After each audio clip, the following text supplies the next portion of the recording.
Salut les gars, on se retrouve aujourd'hui pour parler, ma foi, des deux derniers épisodes de Jujutsu Kaisen, le 11 et le 12. Alors aujourd'hui, je vais vous faire une double critique parce que j'ai une semaine assez chargée. J'ai vraiment pas eu le temps carrément de regarder l'épisode. Le 11, je l'ai regardé en même temps que le 12, quoi. Donc en vrai, les deux épisodes étaient plutôt cool. Voilà, on a commencé à avoir un petit peu les petits combats à plusieurs endroits différents.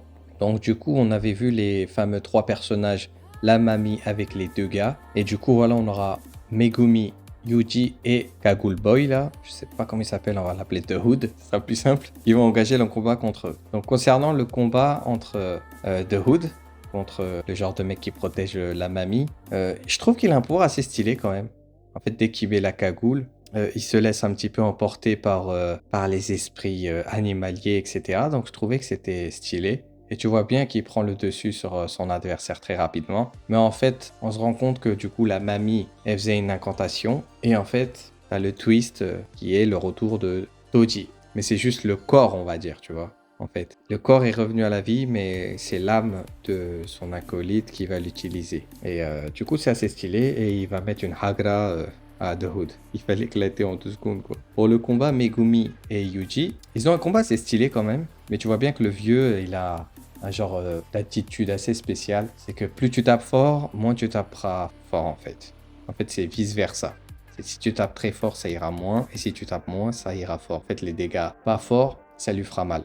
J'ai bien aimé quand même le côté analyse de Megumi, comme toujours. Tu vois bien que c'est quelqu'un qui regarde ce qui se passe et tout, j'aime beaucoup. Et même les techniques qu'il utilise, c'est assez stylé. Mais en vrai, ils en viennent à bout assez rapidement en fait. Tu vois bien qu'ils ont compris la petite maille du filet. Et puis de base, en plus, on nous explique que la mamie et lui, du coup, c'est des assassins de longue date. Et souvent, du coup, ils récupéraient des trucs des personnes qui tuaient pour prendre leur apparence. Donc, on suppose que pour Toji, ils ont récupéré des morceaux de chair, etc. En tout cas, dans le manga, c'est expliqué qu'ils récupéraient des ossements. Dans l'épisode, je sais pas s'il est fait mention, je pense que oui, j'ai pas dû faire gaffe. Et voilà. Et du coup, ils vont avoir même une mission dans le passé, c'est de tuer Gojo. Et on comprend que dès la naissance de Gojo, tout a un peu changé en fait. Donc tu vois quand même quand il est enfant, il arrive à leur mettre un coup de pression de malade juste en les regardant au loin. En fait, c'était du bon comme du mauvais, parce que quand Gojo est arrivé, du coup, ça a boosté un petit peu les fléaux. Du coup, il y en a eu de plus en plus qui sont apparus, mais les gens avaient peur aussi de ce que Gojo pouvait faire. Donc, en fait, ils sont toujours restés loin.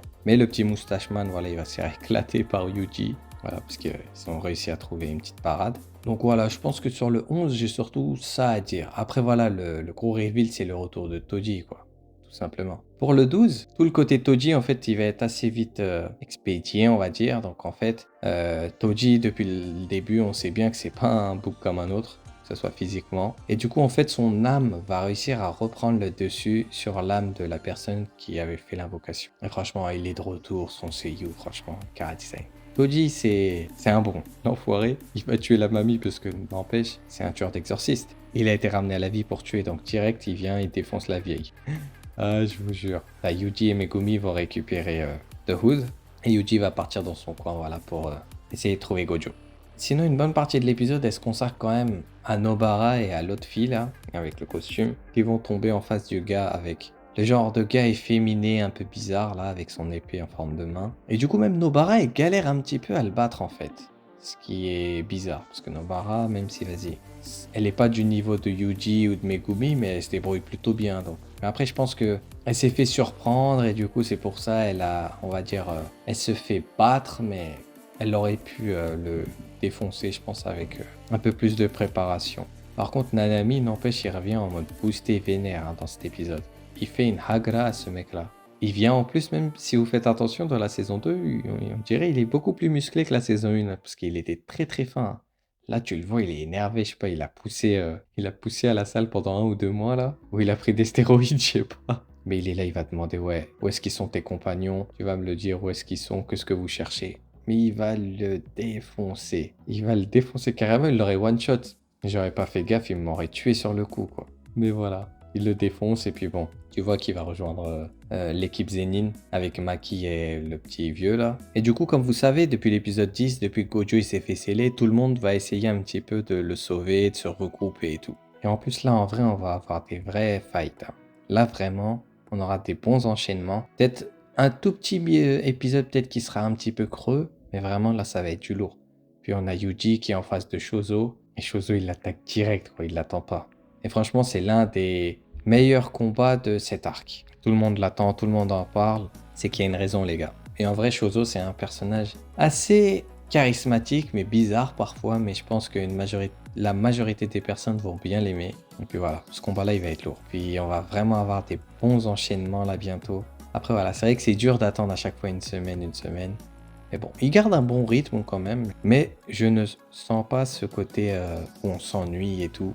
Ok, t'as des épisodes où t'es obligé de montrer ce que les autres sont en train de faire pour pas décrédibiliser un petit peu tout le monde. Sur ce, c'est toujours un plaisir voilà, de regarder Jujutsu Kaisen, hein, l'animation, les OST, franchement, tout est lourd. Et même en manga, c'est lourd les boys. Donc si il y en a qui veulent pas attendre, vous lisez. Sinon, écoutez, vous attendrez pas mal d'années, le temps de tout rattraper. Voilà, Jujutsu Kaisen, c'est toujours un plaisir quand je regarde ça. C'est une œuvre que j'aime beaucoup. Puis voilà, on est là, on est en train de kiffer. Sur ce, je vous dis à la semaine prochaine pour l'épisode Shozo vs Yuji. Et j'espère que ça sera lourd et qu'on en prendra plein les yeux. Prenez soin de vous, on se dit à bientôt, ok? Allez, tchuss!